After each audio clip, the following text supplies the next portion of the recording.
That film called, I think, was it The Morning After is the correct title? Yes. That film. That's really a frightening thing to see you that way. And I know that a lot of people, friends of mine, were shocked when they found that you, I guess the news came out in one of the news magazines first, I think, that you had been alcoholic. Actually, that isn't correct to say, is it? Because alcoholics never say they were alcoholic. They say That's are absolutely right. alcoholic. You're always an alcoholic. Yeah. They say they're recovered or recovering Yeah. alcoholics. I'd like to say one thing very important before I forget it, is there are a lot of people dying from alcoholism because the rest of us are enabling them to, because there's a stigma about that disease, as you probably know. And for centuries, they've been putting the blame on the character of the addict, and it's not so. There's no degeneration or loose morals or character defects in an alcoholic. It's a physical disease. An alcoholic has a certain metabolism and glandular setups that make them chemically adapt themselves to alcohol. And for them it is a stimulant, and it is calories, and it is food, and their bodies adapt to it. And it is a true addiction. And it has nothing to do with a person not being mature enough not to drink too much. It's a true addiction, like heroin addiction. Does that mean that you were destined to become an alcoholic at birth if you Yes. ever took a drink? That's true. That's, Now, for me, it took many, many years as just a social drinker along with everyone else. Yeah. And of course, by the time I realized I was in trouble, I was too deluded, like most alcoholics are, to be able to understand what was wrong with me. Can you, I know it's supposed to be hard to find the point where you became an alcoholic in the sense that you were over the line into the danger zone. Can you isolate that point in your own life? No, and I've tried to many, many times. When did I go from the point where I drank with my friends at a party or something, and when I began to drink way ahead of them? And I can't, you tend, I find, to get with people who are heavier drinkers without realizing what you're doing. And now that I'm a non-drinker altogether, I find that I've lost most of my friends who drank very heavily. I just don't see them. They avoid you? They kind of avoid me. Yeah. I think I get to their conscience a little bit now. Are there well-known people in the show, in our business and show business, who are alcoholic that the public doesn't suspect? Obviously, I'm not asking for names, but do you know of cases? There are many recovered alcoholics Yeah. in show business, many, and of course they don't want to say so, and I can't blame them too much. Yeah, a few do, like yourself, and some don't, do they? And some don't like to talk about it. Mercedes McCambridge, for one, Yeah. particularly. Yeah. She kind of broke the ice for the rest of us, I think. I know Robert Young has talked about his in Yes, articles. Dean Andrews. Yeah. It's fascinating. Sometimes people have asked me, this boring interview questions, what are you proudest of in your career, and that kind of thing. And it's always hard to think of those things, but I did a two-part show on alcoholism one time. And Yes, I saw whenever it. you get a letter that says, your show saved my life, or something, I guess that has a kick that you can't get in any other kind That's of very, show very business. true. And I'm sure you got a lot of those. There are a lot of those. Television has a great power that way if used. Yes. Can you look at old shows that you've done and tell when you were crocked, or were you ever in your Never. work? I was never crocked. I love that. During work. Yeah. I did not drink before work or during work or ever in the daytime, Yeah. which was my own particular cop-out. I said, I'm not one of those guys who has to have a drink in the morning, and I do not drink in the daytime or at work. I drink at home after work. And that proves to me that I didn't have a drinking problem. That's right. A lot of people say that. Are you kidding? I can go all day without a drink. That's right, by yet- gritting my teeth. And yet they can be alcoholic. Oh, yes. Yeah. Vernon Johnson wrote a book called I'll Quit Tomorrow, which I recommend to anyone who has a relative or a husband or wife that they think has a drinking problem. It's marvelous. But that guy in the book did all the wrong things. He went to a psychiatrist to find out what was wrong with his character or his personality that made him drink. And you say that's bad. That's not even valid. Yeah. What was wrong with him, he was physically addicted to alcohol. Yeah. That was the reason. And you need a different kind of treatment, different kind of help. One of the shocking moments in that book was when she called the doctor, and he said coldly, "There's nothing I can do." And he was right. And he may have been right, but he could at least have explained that, because he just left her Why? hanging. I mean, he just sort of hung up the phone. And Doctors, for some reason, don't deal too much with alcoholics because there isn't anything medically you can do if they don't want to quit. And most people who are deeply into a chronic or acute alcoholism do not, at that point, want to quit. Yeah. They can't conceive of life without drinking. It looks desolate and bare and dull to them. You can see why people would go to a psychiatrist, though, because in your own case, for example, you had everything, you know, fame, success, money, family, home, all of that, and you were destroying it, theoretically. Yes. Therefore, you must hate yourself. Therefore, you must go to a psychiatrist, would, I suppose, be the line of reasoning. That's true. But the fallacy is that That there is no pre-drinking morbid psychology in an alcoholic. It happens as a result of his physical addiction. Every time you get drunk, medically or legally drunk, you lose about 10,000 brain cells. Gone, dead, died forever. And about 1 million to 2 million more that are severely damaged that will go if you stop drinking, and you actually lose IQ points. In drinking, you can lose up to 30 IQ points, which you can't get back. that's astonishing. Yes. You say you were never drunk when you were, say, taping or filming a show, but since you drank all those years, there must have been some debilitation, something that might have showed over the years in your work. Are you able to spot that in watching your work over the years? No, I'm not. If you were losing the those only thing brains. I noticed was energy. Yeah. A little debilitation, and I didn't have quite as much energy. And I thought, I wonder what's the matter with me. I exercise and everything.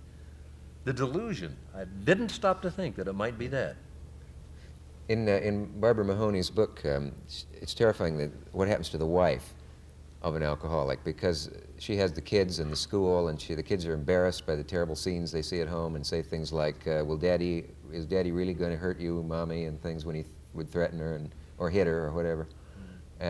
But she said at least the husband could get away, even if he stumbled out of the house and went to work all day drunk. He at least got away, but she was there the whole time, and she would Yes. drink too. How did it work with your own wife? Well, my own wife was an alcoholic too, it turns out. Yeah. We were both in treatment. As a matter of fact, my wife is a therapist now at a treatment center in Phoenix at St. Luke's Hospital. Treating alcoholics? Treating alcoholics, yes. Yeah. And doing very well at it, as a matter of fact. So we didn't have quite that same problem, but it's true that either spouse, the one who is non-alcoholic, is as sick emotionally. They're very sick and they need treatment. Usually if you don't treat both of them, the alcoholic does not get well. What happens is that the alcoholic is very ashamed and very guilty about what he is doing, and he cannot help himself. But he can't stand to attack himself that way, so he projects his own anger at himself onto his spouse. He said, if it weren't for you, I wouldn't drink. You're the one that makes me drink, and uses those kind of rationales. So that eventually the spouse begins to feel, maybe I am the reason. Maybe it's me. If I just would change and treat him differently, he wouldn't drink. And they become very neurotic and sick themselves and need help. Which of you was it who decided to seek help first? It was me. Yeah. You were- Yeah, I was the one, yeah. Yeah. I began to have the one symptom that you cannot avoid, and that's a personality change when I drank. A personality. I was always a very happy drunk if I got drunk. And I had a very high tolerance, which I found out later is one of the clues. If you have a very high tolerance and can stay on your feet speaking clearly when everybody else is going down the drain, that's a sign that you may have a propensity physically for alcohol. Yeah, you do hear that very thing used by people who say, well, so-and-so has no trouble because she never changes or he never changes. He can take 6 or 8 drinks and you'd never know it. That is. That's I've always also heard said that by- an increased tolerance is dangerous. Increased tolerance, at a certain point, this happened to me, your tolerance goes to nothing. Just all of a sudden, you can't drink at all. Yeah. But strangely enough, one of the things that makes an alcoholic physiologically, is that it is a depressant for most people. For an alcoholic, it is a stimulant. And as long as his blood level of alcohol is on the rise, he'll perform better. His motor responses will be better. His concentration will be better. A normal person gets worse.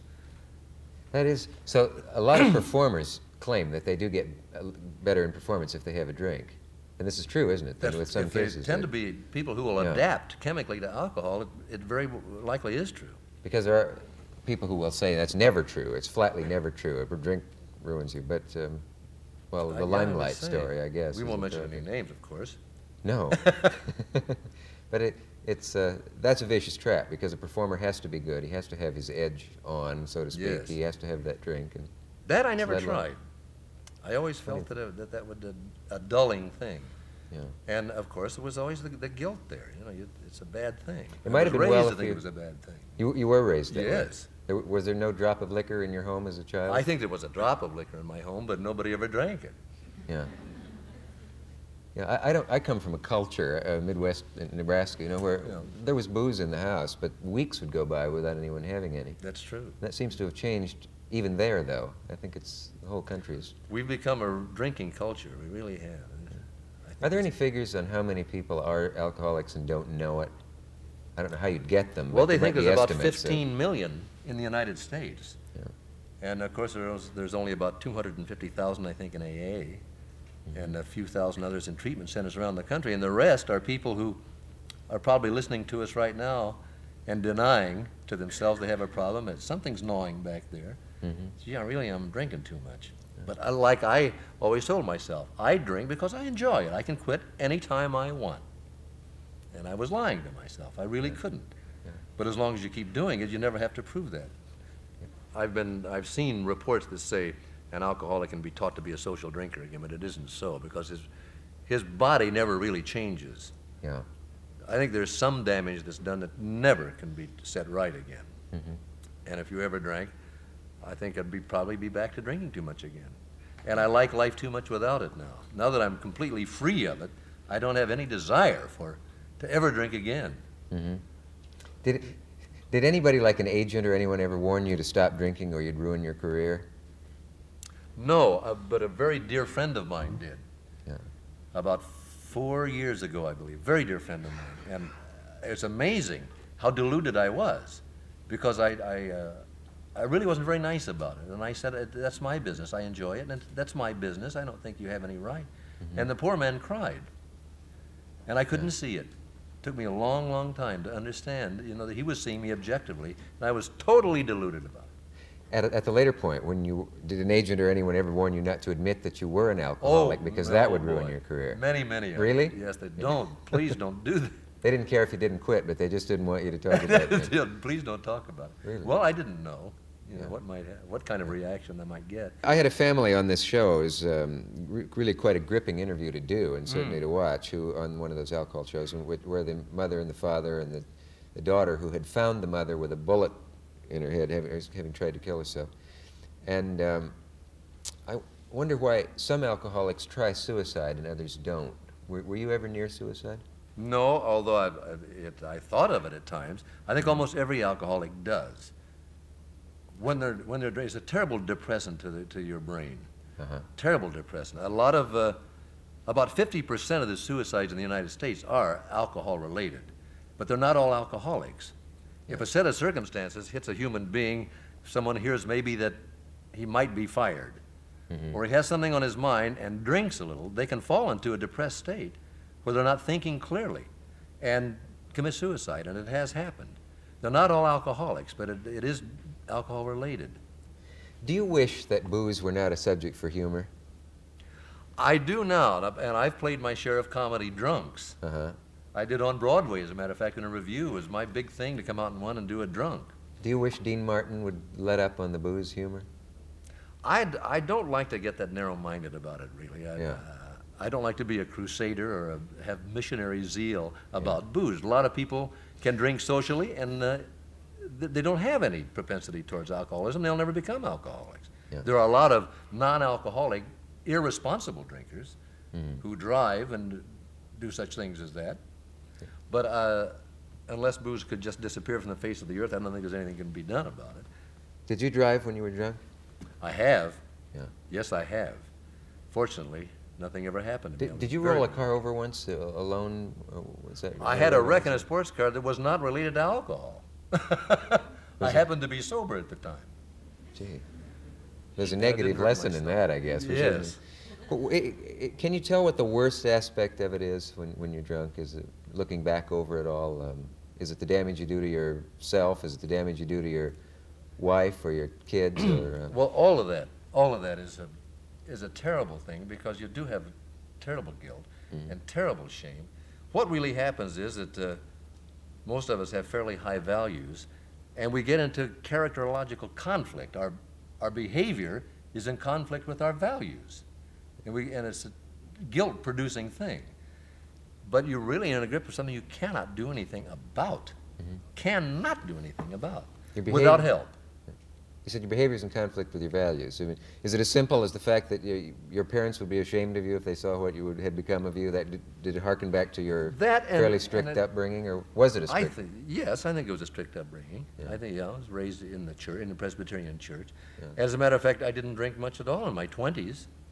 I was in my middle 30s before I even started. And then it was social, you know. I was one of those people who was bound to be trapped and didn't know. Yeah. Just had no way of knowing. That's why I'm talking about it now. There are ways to know. Is there a test people can take, or will there ever be, where they take a piece of litmus paper or something and find out if you're a potential alcoholic? I think probably. Just in the last year, they found out an awful lot about what it does physically, how it affects people who might be alcoholics. I think the day will come. Whether they'll ever find out exactly what causes it, it seems to be a variety of factors. Hormonal, chemistry, glandular, something to do with the brain cells. There are a number of things that make a human being adapt to it. And they get to the place where they like the calories from alcohol because they're very easy to assimilate. And everything else is too hard to assimilate. Alcohol, you know, diffuses across your brain instantly. Yeah. And it just is easier to, and people can go for weeks and weeks just on the calories from alcohol and no other food. Now, how long was your siege, your bad drinking years? That's very hard for me to say. Very hard. I would imagine about 7 years. Now that's my own guess, and I'm probably being very conservative about it myself. As someone who observed me over that time might say, "Are you kidding?" Does it show in your liver? Fortunately, I didn't have any damage. Any damage. It was slightly enlarged, and would have gone into the cells in your liver will puff up to try and take on the job of assimilating all that acetic alcohol that's going into the system, and it just can't. And eventually, cells will begin to die, and then you're into cirrhosis of the liver, and you're dead. When you were in the haze of being, when you were boozing, if forgive the crude term, when you were drinking, could you see through that haze people's attitude changing toward you, and people beginning to not want to come over to the house in the evening or anymore? And well, the people who came over liked to drink as much as I did.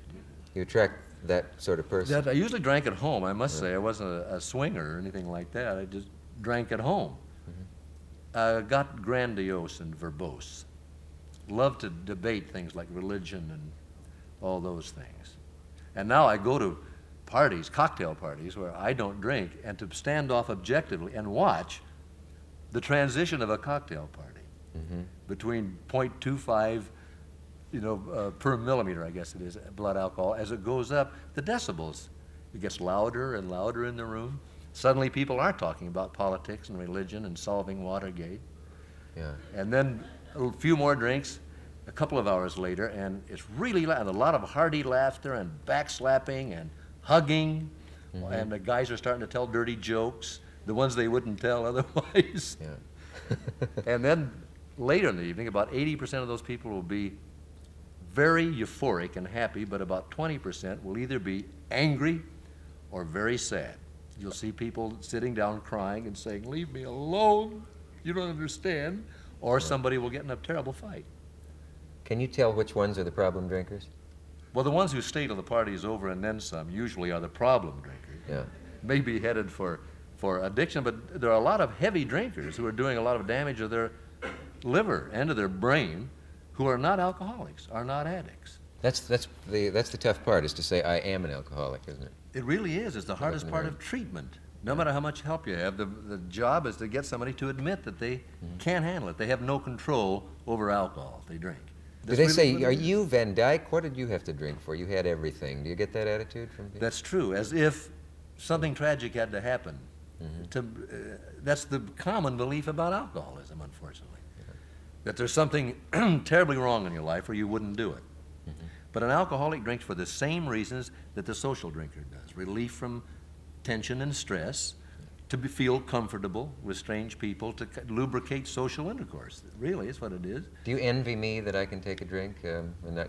No, I went through about a year as I guess most recovering alcoholics do. It takes a year for your system to get back to where it was before. Really resenting it sometimes. Other people could drink. Now I have no desire to drink. And I don't envy people who do at all. Yeah, that's good. We